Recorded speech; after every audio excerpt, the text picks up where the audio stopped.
নামাজের তেলাওয়াত, কোরআন পড়া, এটা ফরজ না সুন্নত? সূরা মিলানো ফরজ না সুন্নত? ফরজ। অতএব সূরা শুদ্ধ করা, সঠিক হচ্ছে কিনা এটা জানা, ঠিক করা, এটাও ফরজ। আপনি খামখেয়ালি করেন বলে আমরা সাধারণ মানুষ, হুজুর কম তো বুঝি, তো আমরা বালা লেগে তো কম কথাটি তো বালাই কইছেন, পারি না। শেষ, মানে আমার পুরো কথার মধ্যে দিল পানি ঢেললে, এক কথায় ওরা উত্তর দিয়ে লাগছে, পারি না পারি না। আপনি যদি জিজ্ঞাবেন জমি কিনবেন নি 10 শতক, দাও না, চেষ্টা করি কিতা করতাম জীবিতের লেগে, তো সুদ লেবিন নি আরো, হ্যাঁ লইব, কিস্তি লেবিন নি আরো লইব, বন খাবিন নি আরো 2 টাকা খাইব বন খাইব। আমরা নাই মাত্র ভাত খাই আইছেন, অন আবার কিনতেন বন খাইবেন, কয়েক নালে তো দোকানে বইতে দিত না। দোকানদারে কইব চাইলে ছেড়ে বইয়ের ভালো মানুষের জায়গা দেন, মানে খাওয়াই না পাঠিয়ে জায়গা দেন, আমরা মতো আখাওয়াই না বইতে দিয়ে লাভ না। এই জন্য আপনি দুনিয়া তো সব বুঝেন, আখেরাত বুঝেন না কেন? আমার অনুরোধ, আমার খুলনার হযরত, বাংলাদেশের একজন বড় বুজুর্গ হযরত মাওলানা মুফতি নুরুল আমিন সাহেব, হযরত এটা খুব বলে যে প্রত্যেক এলাকার মুসল্লিদের উচিত মুসলমানের নিজ নিজ এলাকার ইমাম, মুয়াজ্জিন, উলামায়ে কেরাম স্থানীয়, ওনাদের কাছ থেকে দিন নিয়মিত প্রতিনিয়ত শেখা। প্রতিনিয়ত।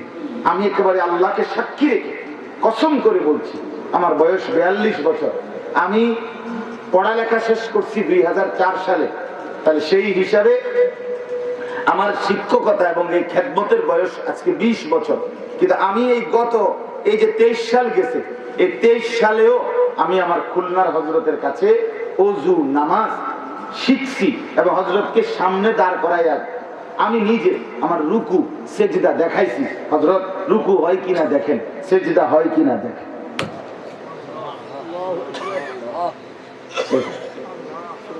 এই কিছুদিন আগেও এক কারি সাহেবকে কোরআন শরীফ শুনাইতে গিয়ে উনি আমারে বলছে, কুল আউযু বিরাব্বিল ফালাক, এই সূরার একটা রা উচ্চারণ আমার পুর হয়ে যায়, কিন্তু এটা বারিক হইতে হবে, এটা ঠিক করতে হইব। এই রা আমি মনে ঘন্টা খানিক লাগাইয়া বারবার দোহরাইছি, এটা ওনারে শুনাইছি।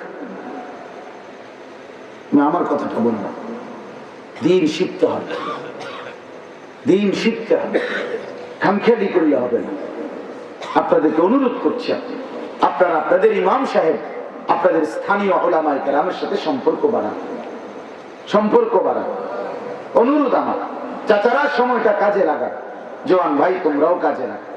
দেখেন ছেলেরা, বাপ তোমাদেরকেও বলি, মুরব্বী বাবা আপনাদেরকেও বলি, আপনারা যদি আপনাদের ছেলেদেরকে কোরআন থেকে বঞ্চিত করেন, নামাজ থেকে বঞ্চিত করেন, বিশ্বাস করেন এখনকার প্রজন্মর এই ছেলেরা তো সারা দিন রাত মোবাইল টিপে নারীর প্রতি আসক্ত।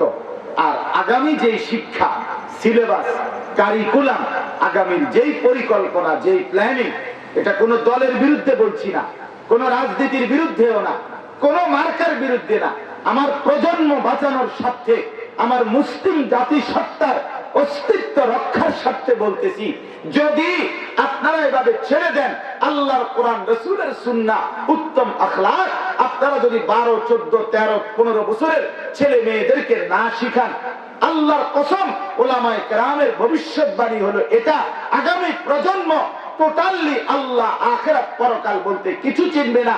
এই দেশে রাস্তাঘাটে চলতে ফিরতে ওপেন ইউরোপের মতো ফ্রি সেক্স, ফ্রি অবাধ যৌনতা, অবাধ জিনা ব্যভিচার খোলামেলা চলতে থাকবে। আজকের প্রকল্প এটাই, ভুলে যা ছেলে মেয়ের বিভেদ।